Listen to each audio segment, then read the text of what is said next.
Welcome back to another episode of Growth Stories, the podcast where we interview business owners, entrepreneurs, and industry leaders who have successfully grown and scaled their businesses and who share their insights so that you can do the same for your company.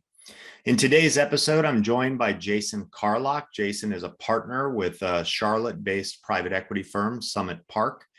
As you'll hear in this episode, Jason has a really cool background.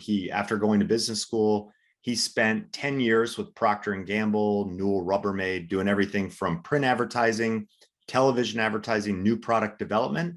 And then he transitioned to a company based in Charlotte called Red Ventures, where they were doing a more modern form of marketing. Really, they're in the data and analytics space, working with Fortune 50 brands, companies like Apple and American Express, helping them with digital marketing and customer acquisition.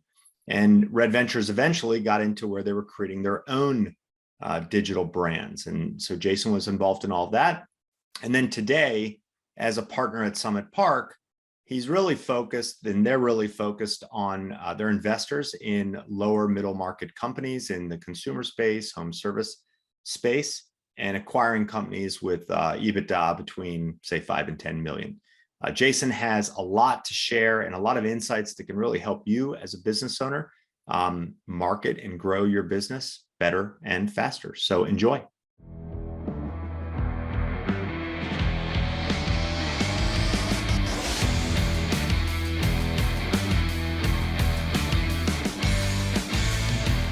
Jason, welcome to Growth Stories. And for the for the benefit of the audience, maybe give us an introduction. Tell us about yourself. Yeah, Ben, thank you for having me. Good to see you and good to hear you. Again, I'm Jason Carlock. I'm a partner at a Charlotte-based private equity firm called Summit Park. We're investors into lower middle market businesses, typically somewhere between $5 million and $10 million of EBITDA, focused on the eastern half of the country. Been there 3 years, I guess. And anyway, it's good to see you and nice to see a friendly face. Yeah, exactly. And this, and I'm at home, but I have this great background that the team created where it appears that I'm in a Blue Corona conference room in Charlotte, but I'm actually in Maryland today. So powers of digital. The powers of be, yeah. Yeah, exactly. So I guess maybe talk about how did you get into the private equity world?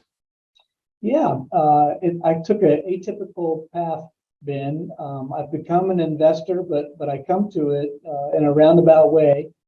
After business school, I spent really 20 plus years as an operator in consumer-based businesses. I worked for 10 years with Proctor & Gamble and Newell Rubbermaid doing television advertising, print advertising, new product development, and retail, and then 10 years for a more modern form of kind of marketing and customer acquisition at a company in Charlotte called Red Ventures that really was a data and analytics company that helped big Fortune 50 brands that we did digital marketing and business with American Express and Apple and DirecTV and AT&T. And then we went on to start many of our own digital businesses or acquire them.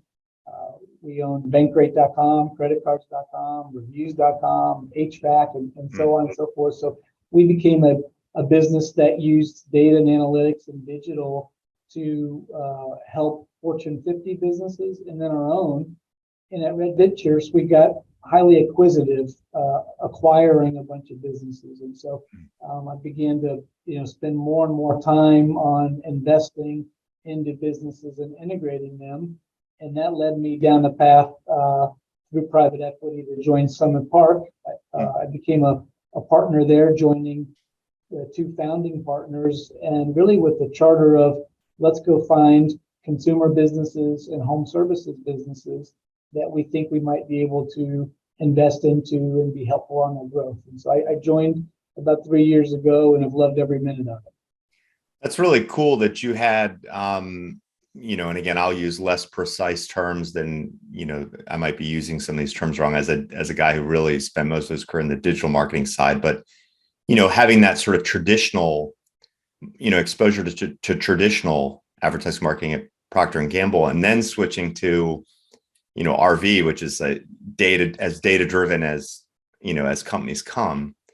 So I guess, and then now, in this private equity firm that has, it has a, sort of a focus in part on the, home services side, that's got to make you, you're like a sort of a unicorn in terms of like having the broad, marketing perspective, but then with this really data-driven analytical, side. Do you find yourself in sort of a handful of people that have that sort of traditional?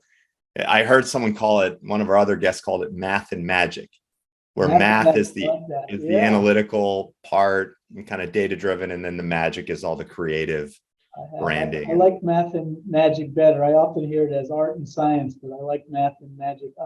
I think there aren't that many people that have a background, and maybe it's because I was indecisive, or maybe I got lucky along the way. But it does put me in an interesting place to be able to look at home services businesses, because certainly I have general management, branding, advertising, finding new customers, doing it with television and radio, but then also have the data-driven performance marketing. You spend $1 and you want a return on it. And having grown up, working within home services at Red Ventures, where we owned reviews.com, which is all about consumer marketing and finding new customers. We own HVAC.com. We spent time in lawn care with True Green and home security with ADT. And so I really saw 6, 7 different home services verticals and have a unique perspective on how each one of them can acquire customers, use the force and the technicians in the field. And it does put me in a spot where I feel very comfortable talking to business owners about growth, ways to grow, bruises and pain on things we didn't do right. And so I do. And it's certainly why I joined Sumner Park, was I feel like I might be able to kind of play a liaison there between professional investors that don't have operating experience and business owners that have built a great business that want to monetize it or find a partner that can help them grow that. And I love to live in that sweet spot right in the middle of all that. You said something that that this comes up a lot, or came up a lot more when I was more in the business development side for Blue Corona, where I think a lot of small business owners, I would say, sort of fall into one of two categories at some point. One side is they would call up and they would say, Ben, we need a company to take over our website and do our digital marketing. And look, I can start with a budget of $1,000, but if you guys can generate 5,000 in sales on that 5,000, I could double that budget. I could triple that budget, right away. And then, so you'd have that group, right? Of course I'll spend $1 if I know I'm going to get, five in revenue back or something like that. And then you'd have another group that really would say, look, I can spare $1,500 a month or something. And, they sort of would operate with this idea that they have no idea what's working and sort of, but they know some of it is, right. It's like the classic, I know half it's going to waste, but I don't know which half. So here's 1,500, show me what you can do with it, kind of thing. Sure. And I would say both of those are at two extremes. One is like this, like really, data driven. And then the other side is sort of like, who knows what's going on with this stuff. And I guess, what would you say to, what would you say to folks that, that are running a small business? I mean, of course, if I could just go out and spend $1 and make $5 immediately, it's like I would open up, all of these businesses. I mean, it'd be so easy if it was that simple. So I guess talk about that a little bit. Yeah. Well, I think the world has changed from my time with Proctor & Gamble and Newell Rubbermaid, where you're doing television advertising, which is very hard to measure, to now in digital and paid search and LSA and all the world that you live in, Ben, you really can measure that dollar if you've built the infrastructure to do it. And so, we look at a lot of home services businesses. I bet I've looked at 500 of them in the last 18 months. Wow. And the ones that, we all aspire to be, to invest in, to grow with, are ones that have kind of made the commitment of, I'd love to put the data together and be able to read the data and measure it on a relatively kind of near term or even real time basis. And there's businesses that are doing that. And then there's businesses that want to go do it and maybe don't know how. And the tricky part is knowing when to make the investment into hiring a data analyst, someone that can get Google to talk to the CRM, to talk to Service Titan, and putting all that data into one place. And sometimes it takes a third party encouragement or someone like Summit Park to come in and say, I know it's going to be expensive. I know it may cost you $100,000 on this new employee, but it really will pay back dividends. And so I love to see businesses that are at least moving in the direction of being able to measure and take the data, because that'll give them the conviction to invest into scaling, and it's a hard one to take. And sometimes it takes the encouragement of a third party or investor or of a next start group, sharing examples of how they did it, or a Vistage group. And so I might encourage, business owners to find how others did it before them and to get them kind of on the way of just taking steps. Last cliche I'll give you is, there's a digital divide where you can measure things, and there's people that are on the right side of that divide. And if you're not on the right side, then I hope you're on the bridge to getting to the right side. If you're not on the bridge and you're not on the right side, then your business is probably going to be at risk 3, 4, 5 years from now because others will be going that direction. What percentage of folks in the home services space, would you guess are sort of understand how the world's changing and sort of the importance of having the analytics in place, having that connected data so they can kind of see, how customers are coming and how they're acquiring them cost per, versus sort of more the old school, like where they're just not there yet? You have any sense for? That's a good question. Yeah, I can only speak from the things that we see, and it really depends on the scale of the company. So obviously, the larger the home services business, the more they've grown into that. The smaller is, they need to get there. But if I was going to give you kind of a breakdown, I might say 25% of companies have invested into kind of this new generation of data analytics and measurement, and they're feeling pretty good about where they are. 50% of companies know they need to, they've started, but probably have 24 months of hard work to get there. And there's 25% that are just haven't gotten there because they haven't needed to. They're still on the part of the journey where, they've only got so many people and so many hours in the day, and they're growing without it. And they can keep track on paper and Excel, and, everything is paper based. And, there'll be a day where they need to move to that bridge and over there, but maybe they're not there yet. So I might say 25% on the right side, 50% on the way there, and 25% of that'll be in their future one day. And hopefully they'll take it and they'll go that path. Do folks that maybe that reach out, that maybe are looking for a partner or looking to exit, do you find some of them have sort of grown the business to that point where they were growing through referrals? They got a spreadsheet where someone in their office, maybe it's a family member, it's tracking sort of, but they've now gotten to this point where it's like, like putting in place like an ERP, a big software platform to connect, scheduling and billing is like, they kind of know like, I'm not going to do that. I'm not going to be able to do that. Or they think they're not going to be able to do it. Do people come to you sort of when they hit that, I guess it's a bottleneck or a inflection point? Yeah, there are inflection points. I mean, there's people that spend their life, 5, 10, 15, 20 years getting a business to be $10 million revenue, $20 million revenue, and they're making good money. They've got EBITDA margins, and they may even have 7 figures a year.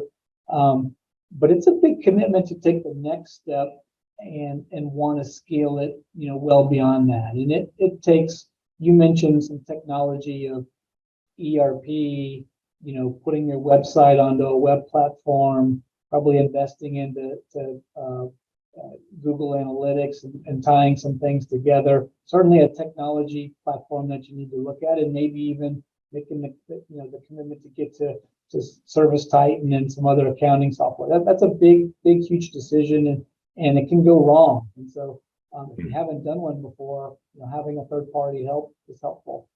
There's also an element where you get to a stage where you've probably done most of the work yourself. You are doing the hiring and the interviewing and the compensation systems, and you're doing a lot of the work, and maybe you're closing the books yourself, or at least with a part-time accountant. And so investing into a team where you have a controller and a CFO. So there's another inflection point of you get there and you really need to invest into people and team. And that's hard to do because it's seen as cost as opposed to investment. And I'll give you, Ben, maybe the third area of bottleneck can come from just the courage and conviction that you're doing the right thing. If you have a $10 million revenue business, it's maybe making about $1 million a year.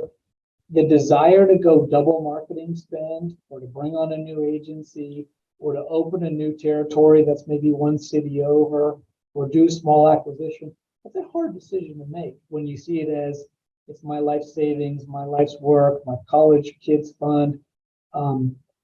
There's real concern that I see every day of, man, I really don't want to take that risk. And we love those owners because they see where they need to go, but maybe they want an investor that can help take some chips off the table and de-risk it. They put away their kids' college fund, but they know that the business can grow. They just need kind of that courage and conviction, and maybe some knowledge of connecting dots. And so those are businesses that we love to see. It's amazing what a big difference that in my case, I had a business partner who's 18 years my senior. And I remember over the years, he didn't ever work for Blue Corona. He was a investor and kind of an advisor. Yep. And I remember people would say, why don't you just do this on your own? You'd making so much more money, if you didn't have this this partner. But having someone who's 18 years my senior, went to business school, and he's an engineer by trade, whereas I was a marketing, kind of a marketing guy. That it was I got enormous confidence from his experience in those times.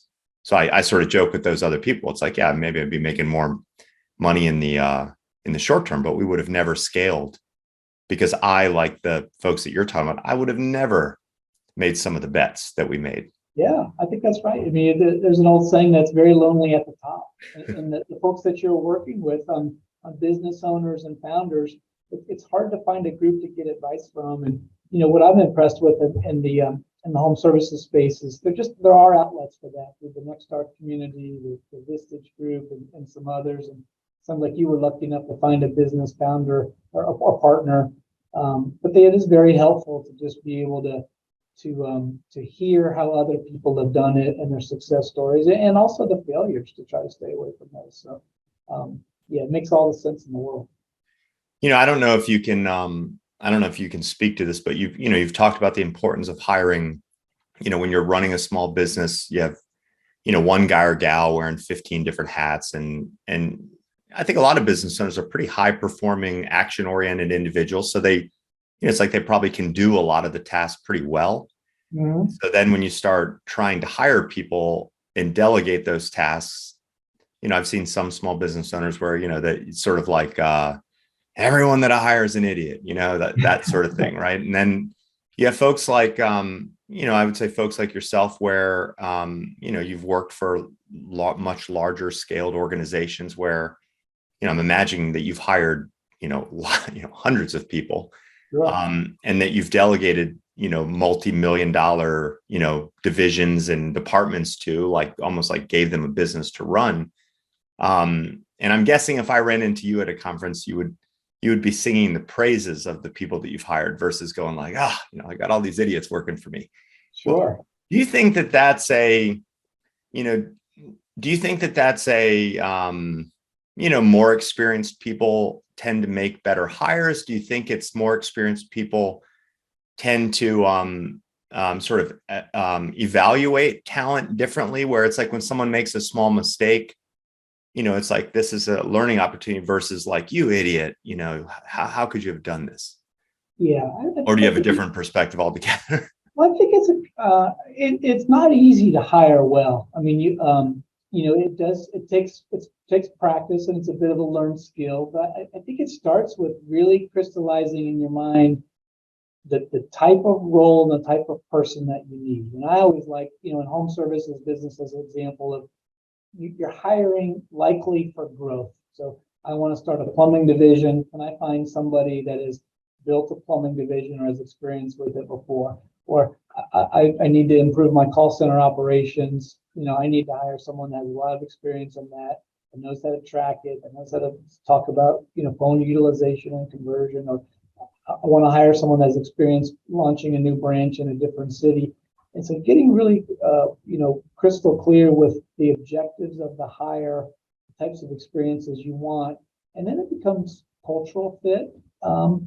And will they fit in? Is this someone that I want to be shoulder to shoulder with over time? And I like to almost over interview, because you want it to be the right fit for that person too. So don't meet them for 45 minutes and think that you know them and they're well spoken and they're fun and easy to hang out with.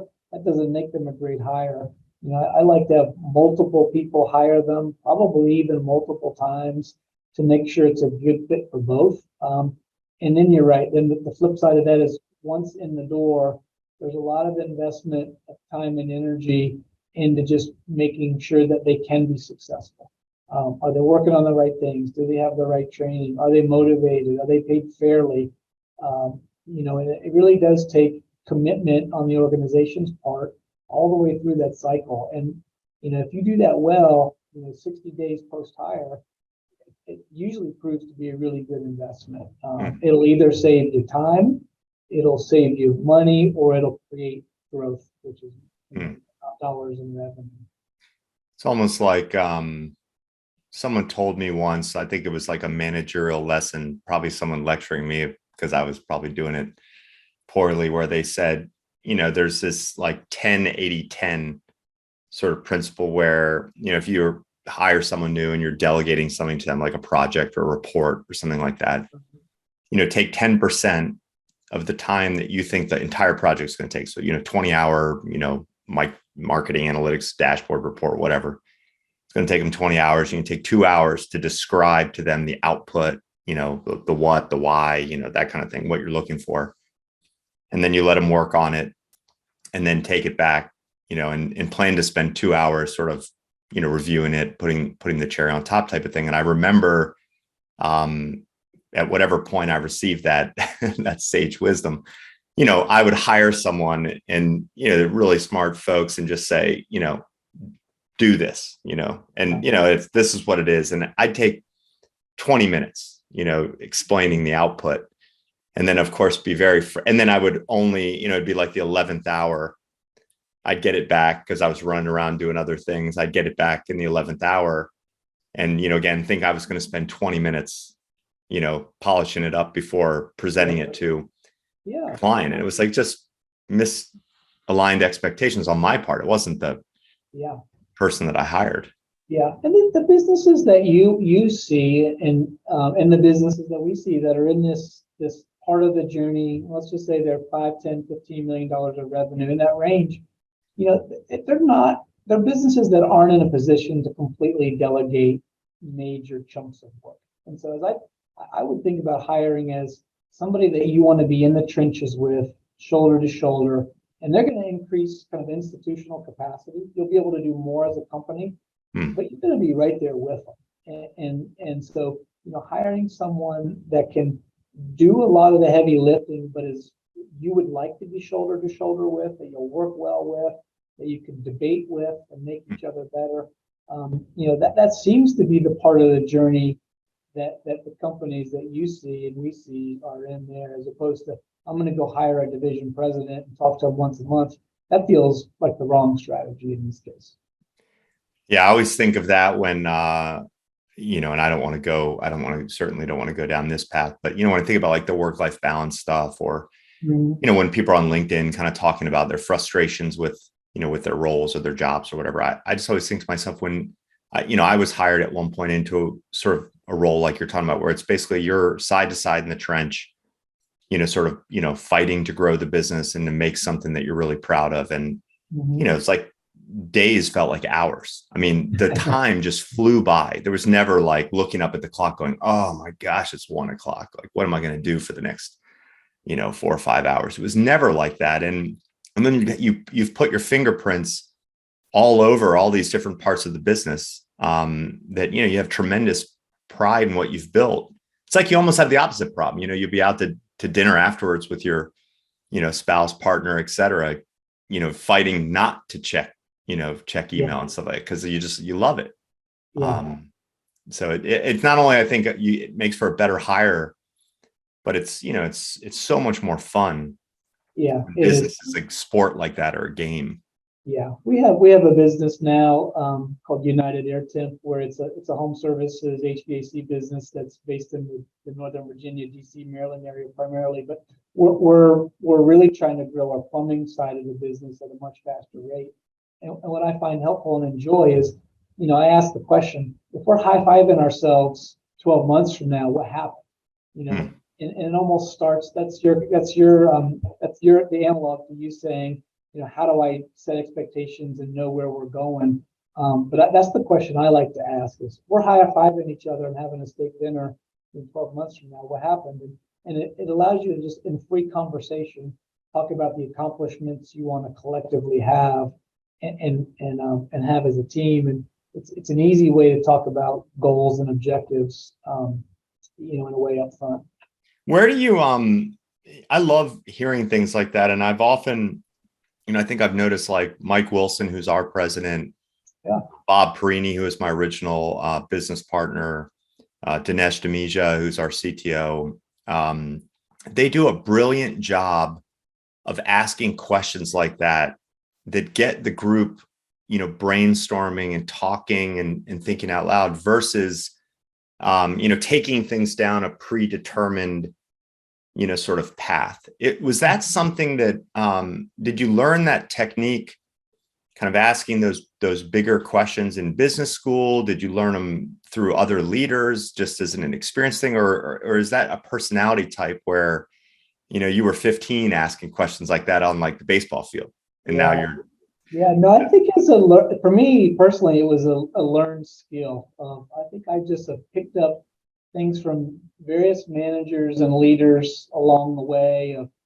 Every time I had business dinners, I kind of paid attention to how, good facilitators steered the conversation. Things like, if we're having dinner here a year from now, what's the world look like? What will our relationship be like? If we've accomplished a lot, what happened? And then there's a few podcasts that I love too. I love to just hear about, real life stories. And there's a podcast called, How We Made This. There's one called How We Scale. And so just finding stimuli from maybe people that have maybe are 10 years ahead of us in the journey, or have been there and seen successes and failures and stuff. To me, those are really interesting. Of any kind of documentary podcast of leaders that have built things, or even mentors or friends, and just watching them in action. I even got so geeky that I used to, when I had someone that I admired that was a good public speaker, or good at leading long phone calls, I would record it on my iPhone and go back and listen to it later. Just things like that give you, people that are better at it than you, finding simple ways of learning from them on how they start a call or start a meeting, how they end a meeting, how they ask for a sale. Some of those things I think can be learned skills. Certainly for me, I wasn't born with that. I think it's funny that I almost think the smarter the person is that I'm talking to, the more they say what you just said, which is, finding someone that's done it before. When I went to work for Bob, originally I was working for his business, and as his head of marketing and sales, I used to just spend probably way too much time trying to think up sort of a completely new way of doing X, or something that I thought had never been done before. And he would always lead in with like, have you done a competitive analysis? Have you looked at like every other bottled water company? That was his core business, and sort of looked at what they're doing. And, what we would come up with was always different, but it was, we'd steal the best idea from these folks and these folks and these folks. And then, the amalgam of it was something, sort of unique, but it was a lot easier to replicate than me, For sure. In school, plagiarism is bad. I think in business, it's perfectly acceptable to take good ideas from everywhere and make them your own or build on them. Yeah. We used to evaluate. In fact, when I interviewed, one of the questions that we asked was, tell me a time where you took someone else's idea and made it better.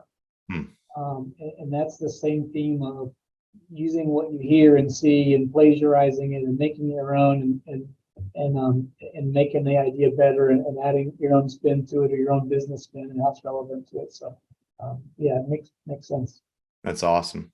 What any particular, what's something big that you're focused on right now? Do you have anything big that you're working on or significant that you're working towards? Talk about that. Yeah. So I spend at Summit Park, the private equity fund, we own 11 or 12 businesses across the Eastern Coast. I spend almost all my time on consumer businesses, either consumer products companies or consumer services. And the one that's the most exciting now is how you and I came together, which is a HVAC plumbing business that we're in the midst of what we think is a pretty amazing journey. We invested 16 months ago into a Washington, D.C. based HVAC business called United Air Temp. It was a $30-ish million revenue business, so had some scale, but just had tons of opportunity.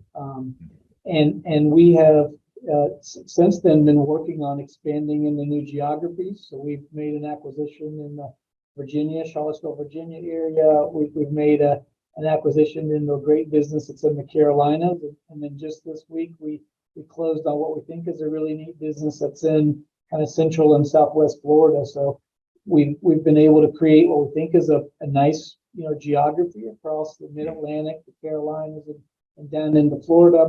We're investing to add plumbing in a more scalable way, just so it's not, right now it's 90% HVAC, 10% plumbing. We think a balanced approach is great. We've obviously started working with you all at Blue Corona, which we're super pleased with. I think we've, kind of quadrupled or quintupled the advertising spend we're doing and trying to be really thoughtful on, using our dollars to grow more customers and from digital. And so we're on a neat journey, I think, of expanding geographies, expanding marketing channels, expanding class of trades, and we're doing that through, organically and through acquisition too. So we really need just a lot of activity going on in the home services right now. So we're glad to be a part of it. Is there a sort of who's an ideal, like, I was kind of thinking of it. Obviously you're looking at a lot of companies in the marketplace that would be a good fit, but what would be some of the things that would be going on, characteristics of a company that, if someone's in the right, sort of phase of their business growth, or maybe they're looking to transition. Yeah. What does that company look like? Yeah. For us, and every kind of platform or PE fund is different. For us is, we're looking for things that would complement what we're building. And so that means having some size, but won't need to be big. And so we target things that are maybe, $8 million of revenue through 25. We look for things that could be a complement to our geography. So anything in really from DC down to Florida, maybe over to Tennessee and Kentucky through Alabama. So kind of Mid-Atlantic and Southeast, a business that's been built on history and tradition and integrity. We've been very, call it choiceful on businesses that we've invested into. Most of them are 50, 60, 70, 90-year-old, kind of built on doing business the right way, paying technicians, in a fair way. And so we think that we're kind of an acquirer of choice, both for business owners and then maybe a business of choice for consumers. If you have some mix of HVAC and plumbing, that's great, but doesn't have to be. But we look for just good growing businesses that are, in the right size range, and maybe they've taken the business as far as they want, and they're looking for a partner that can be helpful. And maybe Ben, if I can, what we think we bring to the table is a whole lot of purchasing synergies. So we're investing a lot into making sure we're buying equipment at way below market rates. We've invested into really getting into hiring and retention. We're building a national training center.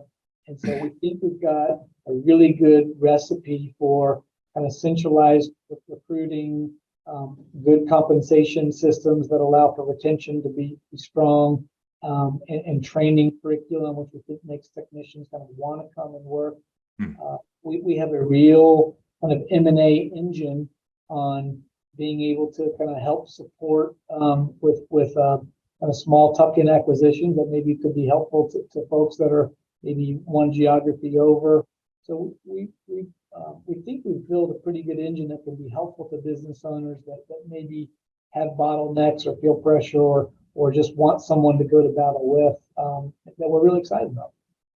Well, and I think this obviously goes without saying, you sort of touched on it, but I think, with your background, to the extent that you influence, your firm in terms of sort of data and understanding of, the marketing and kind of acquisition marketing and all that kind of stuff. I mean, I think the digital marketing, landscape and everything that goes with it continues to, evolve. And I think for most small businesses, it's getting more and more specialized and complex. And so, kind of joining a platform or a company that has got, some of those pieces in place and a coherent strategy and, talent, partners, et cetera, I think is, you've taken kind of built a big bridge to where ultimately these folks need to go that, I think would be very challenging, to do if you're, 10, 15, $20 million company. I mean, just a major investment.